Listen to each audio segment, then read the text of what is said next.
Fellas, today we go back to a game I haven't played since 2015. South Park: The Stick of Truth. I've currently got 30 of 50 achievements necessary to complete it on Steam, which is entirely thanks to a litany of missable requirements. I can almost guarantee you will not get them all in your first playthrough, not unless you have a guide on hand.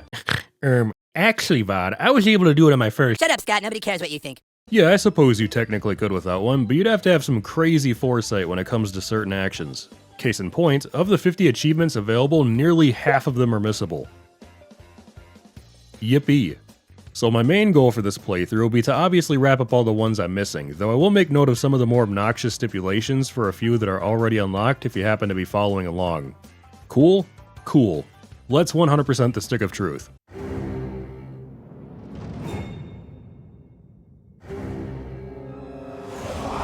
Deep in the lands of Zaron, the humans of Koopa Keep struggle to stay alive as they are attacked by the wicked drow elves of Larnia.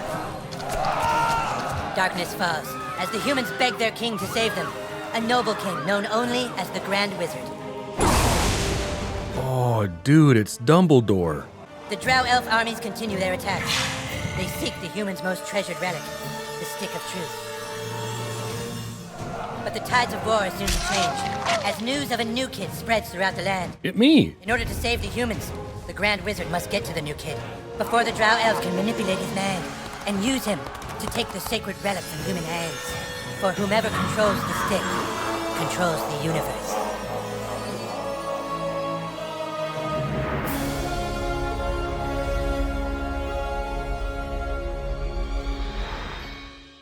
So like Cartman said, we're gonna have to fend off the wicked drow elves lest our world plunge into eternal darkness, but first I gotta make my character. I made this. One of his favorite pastimes is pilfering turds from toilets. Don't ask.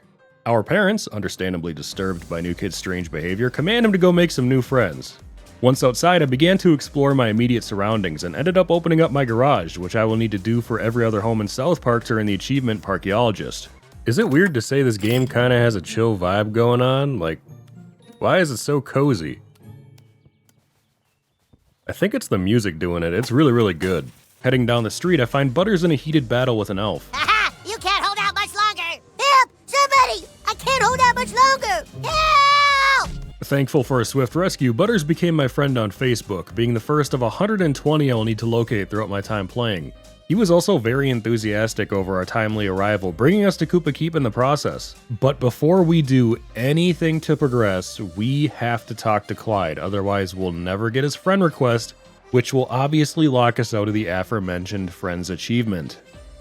Yep, this kind of shit is already popping up just 10 minutes in. And there we go, friend god. I couldn't tell you how mad I'd be if I were 10 hours into a game only to learn I fucked up mere minutes in. I feel like my rage alone would generate enough energy to fulfill Elon's ambition to travel to Mars. In fact, make it a habit to talk to everyone as soon as you see them, since there are quite a few instances where people show up momentarily before they're gone for good. Content with my collection of friend requests, I speak to Cartman who bequeathed new kid the title douchebag. I mean, personally, I wanted Mr. Minge, but whatever, I guess it's fine. I'm also given an opportunity to choose one of 4 classes to play as, those being Fighter, Mage, Thief, or Jew. If you're planning to fully complete Stick of Truth, you have to pick Jew as your class, since there's, you guessed it, an achievement tied to doing so where you have to find Jesus while playing as one. Thankfully, I've already done that, so I'm given a bit more leniency with my class choice, ultimately settling for Fighter since I like the idea of potential Unga Bunga strats. Cartman, of course, approving of my choice, tells me to procure a sword, and once obtained, I'm thrown into a tutorial going over the basics of combat. It essentially covers your standard turn-based mechanics with ways to mitigate damage via timed blocks or enhance your own attacks with buffs, skills, heavy summons, and so on.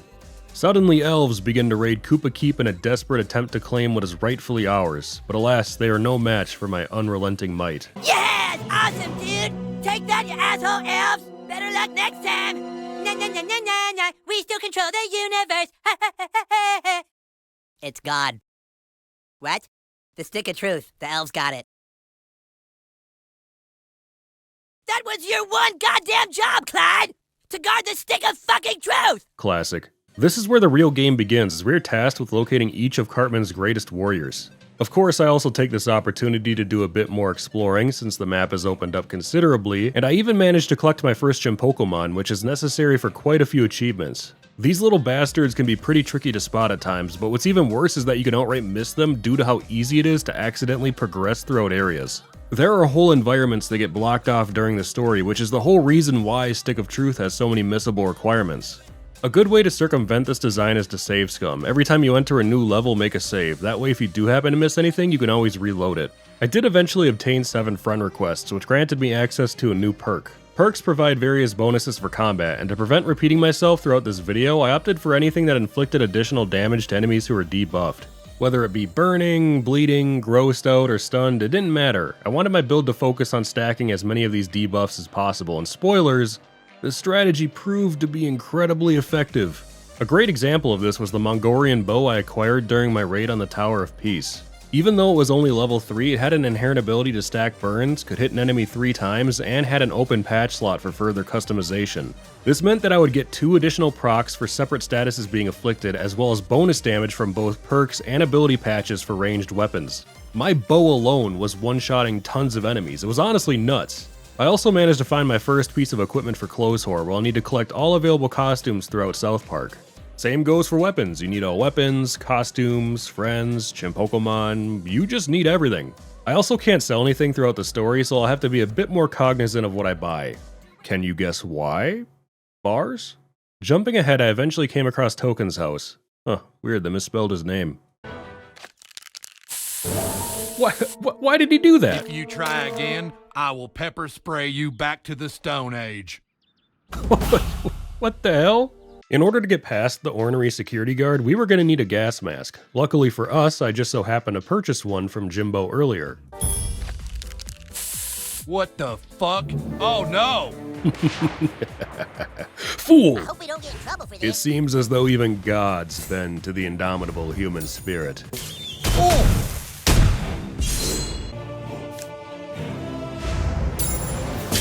Move along. I'm telling you, dude, this build goes crazy. Sent his ass straight to the Shadow Realm. After recruiting Tokeen, I made my way to Tweak Bros Coffee, who needed us to go grab a special delivery from local tweakers if we wanted Tweak's help. It's during this fight where you'll have to equip both the Evil Cartman goatee and bald cap if you want to earn Heisenberg. There are actually quite a few achievements related to dressing up during combat, which is the main reason I said you probably won't get them all in your first run through without a guide.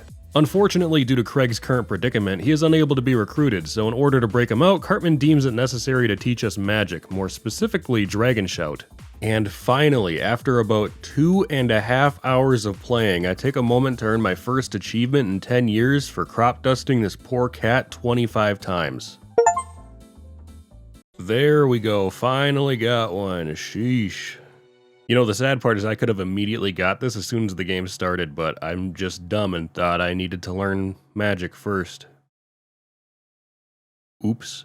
As to be expected from a South Park game, there are many more rewards related to farting on things, so really you should just shit on everyone you come across. Speaking of which, learning Dragon Shout unlocks the mana bar in combat. This determines what kind of magic you're able to do during an encounter. It also ties into an achievement where you have to crap your pants in 3 separate battles, so what I did to accomplish this was simply eat enough mana restoring items to overload said bar, and then it would automatically poop my pants for me. I was also able to get another quick unlock involving Kenny, since he was now an available buddy to use during combat. Keeping in theme with the show, I had to get Kenny to die 10 times. An easy way I found to do this was to use his ability to summon rats and then purposefully fail it so they kill him outright.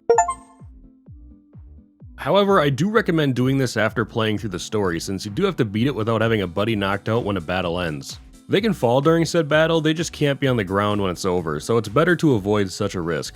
Making my way over to South Park Elementary, I managed to locate where Craig was being held captive. Craig, this is detention, okay? Stop looking at your watch because you're here for 3 hours, buddy, okay? Whatever. Now don't think your friends are gonna come bust you out this time, Craig. My name is Feldspar, and I'm a level 6 thief, and the humans will soon rescue me from this tower. No, your name is fucking Craig Tucker and you're in detention. Now start doing your homework. Okay, I've got all the doors sealed, and I've got hallway monitors working overtime. Nobody's gonna save your ass today, Craig, okay? Mackie figured his army of gingers would be enough to impede my progress, but little does he know, I've killed lower for less.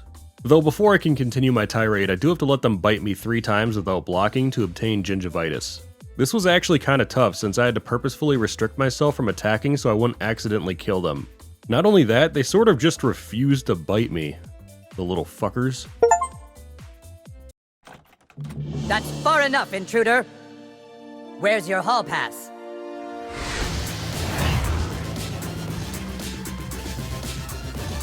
No hall pass? Then it's time to write you a referral. Oh yeah, that's the boss.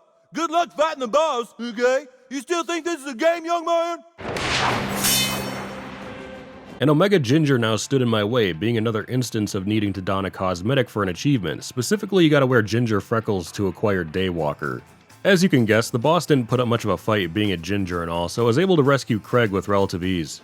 With Cartman's army assembled, we rank up to Sir Douchebag and are ordered to take down the stick's current owner. Oh, Jesus, it's the bird! Prepare for battle, weaklings!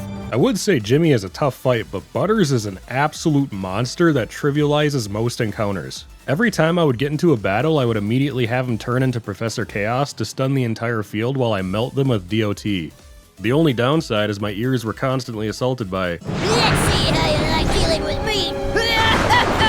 Unsurprisingly, I managed to reclaim the stick from Molt Jr. by kicking his crutches out from under his hands, cementing my place within the KKK.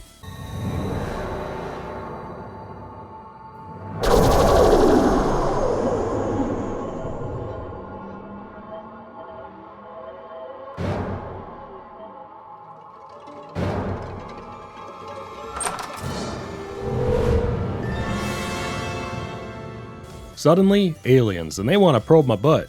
Luckily, my sphincter is stronger than most, allowing me to destroy said probe while simultaneously gaining the ability to teleport. Hey, you broke free! Kid, you have an incredible control of your asshole. Yes, many a doctor have lost a piece of themselves to the crushing depths of the void. Huh? Now, the UFO is the first area we cannot backtrack to, so we have to be absolutely certain we acquire all weapons, costumes, and Chimpokemon before leaving. Luckily, it isn't very difficult to find these items as they're all out in the open, and during my search, I even stumbled across a few audio logs that provided some lore. Turns out the green goo that powers alien ships turns people into Nazi zombies. Just in case you had any doubts, this was a South Park game. Of course, by escaping the UFO, I caused it to crash, spreading said goo everywhere, forcing the US government to cover it up by declaring it the construction of a new Taco Bell.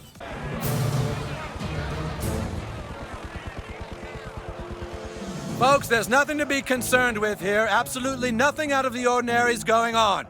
We're simply getting ready for the grand opening of a new Taco Bell.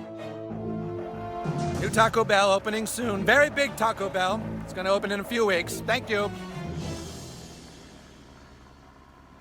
Will this Taco Bell be serving enchiladas? What? Well, is it gonna be a full menu Taco Bell, or is this gonna be one of those Taco Bell KFC combos? We got a guy out here asking a lot of questions. Just stick to the script as laid out in the protocol. But he wants to know if the Taco Bell will have enchiladas or not, sir. Damn it, we don't have a contingency for that. Michaels, isolate and neutralize the threat. Yes, sir. Look, it's a simple question. If this is gonna be a huge Taco Bell, will it serve enchiladas? I think we have a right to know. Folks, we know you're all very excited, but for your safety, we classic. ask you to stay clear of the construction site. Mark? Man, it really does feel like you're playing an episode of South Park. Now that I could teleport, I was able to make my way into places I couldn't access earlier, like the sewers where I found a sentient turd called Mr. Hanky. But here, every day is Christmas. So when I say howdy ho, you gotta say, howdy ho, Mr. Hanky. Give it a try. Howdy ho.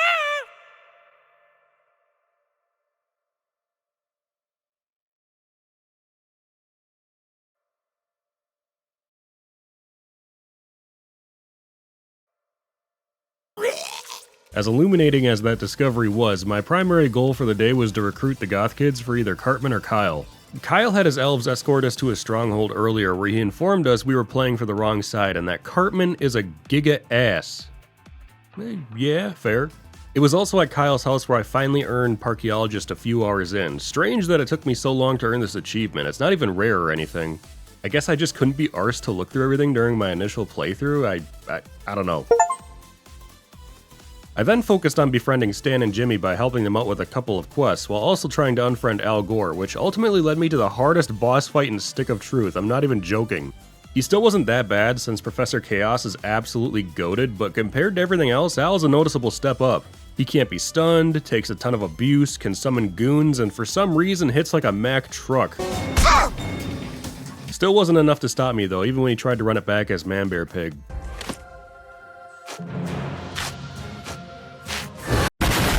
Eventually I would procure enough gothic goods to sway the goth kids to join us on our journey to confront Cartman within South Park Elementary. As to be expected, there are a couple missable collectibles in the area that one need to look out for, with the most notable being befriending Lemmywinks. Even with a manual save, it always sets your progress back at a specific checkpoint before fighting Cartman or Kyle, so you have to make sure to talk to Lemmy before doing so. Even if you talk to him, save, fight the boss, then reload, you will have to talk to him again to actually get his friend request. I know, it doesn't make any sense, but it is what it is. So after destroying Kyle in a fight, we find out that neither he or Cartman had the stick and it was actually Clyde who had stolen it. Clyde, but why? I banished him to be lost in space and time and now he's all pissed off. Unfortunately for all of us, it was bedtime, so beating up Clyde would have to wait, and of course, just like the night prior, we had new threats to deal with, this time being underpants gnomes. These enemies like to channel their moves quite a bit, so I took this opportunity to unlock Rebuttal for interrupting 5 channeling attacks by farting down their throats. Then I had to watch my parents fuck. For a whole minute. Oh wow, they even changed positions. Day 3 started off strong with me farting on a dog while in gnome form. I then did a bit more cleanup around town thanks to my new shrinking capabilities, and even recruited my last 2 buddies who I eagerly farted on for yet another achievement. If we were going to best Clyde's undead army, we were going to need some more help, so by joining forces with the elves, we deemed it necessary to call for aid from the girls' faction. However, the girls weren't going to help us willingly, so my next objective was to disguise myself as a girl to get into an abortion clinic to locate some records to determine which one of them is a two-faced lying bitch spreading rumors. Things are of course never that simple because during my investigation I am stopped by the US government, forced to prove I'm a real doctor by performing an abortion on Randy's balls, and am attacked by a horde of aborted Nazi zombie fetuses, amongst which is a boss of gargantuan proportions thanks to Khloe Kardashian's earlier visit. This game is amazing. The babies are eating my brains! I also shit on a baby for a trophy. Regrettably, the documents I obtained were in a foul language only understood by those to the north. With little options remaining, I would need to get my hands on a passport. That's great. Okay, smile. Do you have anything else you could wear? Could you try something else on?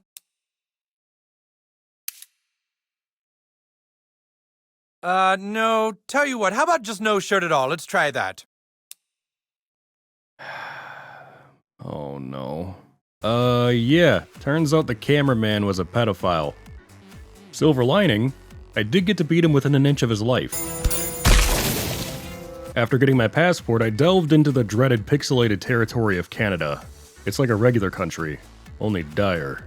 Now, Canada is an incredibly valuable location on our journey, not just because it'll allow us to gain favor with potential allies, but... Oh man, you got diaries! I promise you this is extremely important. In Ottawa, I met with the Prince of Canada who had us go on a series of quests to find someone who can actually read our documents. Through enough grit, it's determined the Minister of Montreal is our guy, but the Prince won't give him up so easily being that he's currently his prisoner. We first have to do the Prince a favor by ridding Canada of the Bishop of Banff, bringing his balls back as proof of his death. But not really, because doing so would void our friend's achievement. Sparing the Bishop grants me access to the caves of Quebec, where I'm finally able to get my documents translated. Except, this is where a ton of people mess up because once you talk to this guy, he's gone for good, practically vanishing into the ether. Obviously a devastating blow to completionists, as Truth to Power requires the player to fart on 4 major authority figures, and the Minister of Montreal is one of those people. So before you talk to him, you gotta give him a little toot. With my papers finally translated, I'm able to find out who the two-faced whore is, befriend all the girls, take the fight to Clyde, and most importantly, get a nose job to look like David Hasselhoff. This is extremely important. Elves, humans, and girls have all gathered to beat up Clyde. The final raid is upon us. Making my way up the tower, I'm able to grab both a Missable friend and Chimpokemon, which was actually the last I needed for Chimpocalypse. After annihilating Craig in a fight, traitorous bitch, Randy informs us that Mr. Slave has had a nuke shoved up his butt, and the only way to avoid a nuclear explosion is by aborting it. Oh, Jesus Christ. Yeah, it's as gross as you'd expect it to be. Though there are a couple things we have to look out for while here. First, Big Gay Al is a missable friend that calls Mr. Slave during your rectal recon, and if you don't pick up in time, that's it, he doesn't call back. You gotta take a Big Gay L. Second, we have to use Mr. Slave as a summon during a fight if we want to earn Inside Joke. Also, I lied. This area is where you fight the hardest boss in the game, at least for my build. This dumb bird was pretty much immune to everything I threw at him. He did not give a single fuck about what I had to offer. I was basically relegated to beating him over the head with a club caveman style until he was catatonic. It took a little bit, but I did eventually defeat the Sparrow Prince and was able to disarm the nuke, confronting Clyde after with one last trick up his sleeve. Haha! I've got another surprise for you.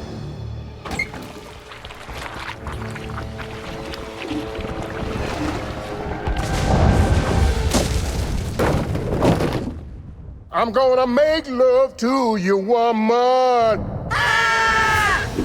Big hand! Get him, Commander Douchebag! Let's all make sweet love. Hell! Okay, I'm gonna need the lore nerds to explain this to me here, cause like, wasn't Chef already technically brought back as a Vader parody? Or did I dream that? To be fair, I haven't kept up with the show lately, so he may have died again, I'm not sure. With Chef out of the way, Cartman is able to kick Clyde off the tower, preventing his reign of darkness, but in an unforeseen twist, Kenny ends up taking the stick and we're forced to take her down.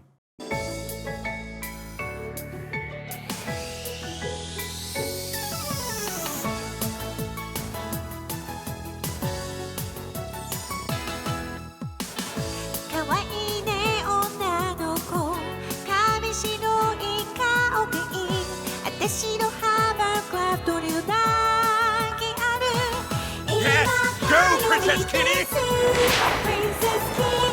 I've killed way bigger guys than you! Well, the nuke guys!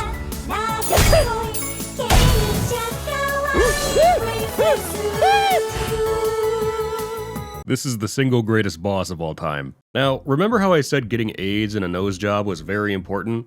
Well, this is where it pays off, as Kenny has 3 separate achievements tied to her fight, those being beating her while having dire AIDS, looking like David Hasselhoff, and wearing a girl makeover disguise. Thankfully, they can all be stacked, so after killing her 10 billion times, I'm able to fart on her balls, bringing peace back to the world. For the Hoarder also popped shortly after, as I hadn't sold anything throughout my entire journey.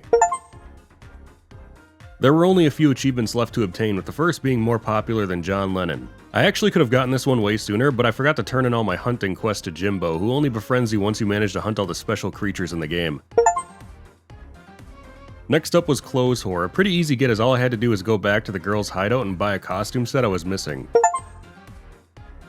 And finally, Full Arsenal. Again, not too bad, since all I was missing were a few weapons exclusive to Canada, so I sold off all my junk and extra ability patches to earn enough to buy the necessary weapons, as well as pick up the Discus of Bleeding in Banff.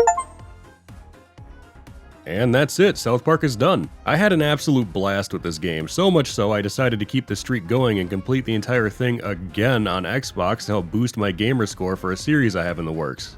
I know, I really need to stop doing that, yet the TISM's hold on me is far too powerful at times. Anyways, thank you all so much for watching. I really appreciate the massive support lately, it really means a lot to me. Remember to sub, like, comment, become a member for $1.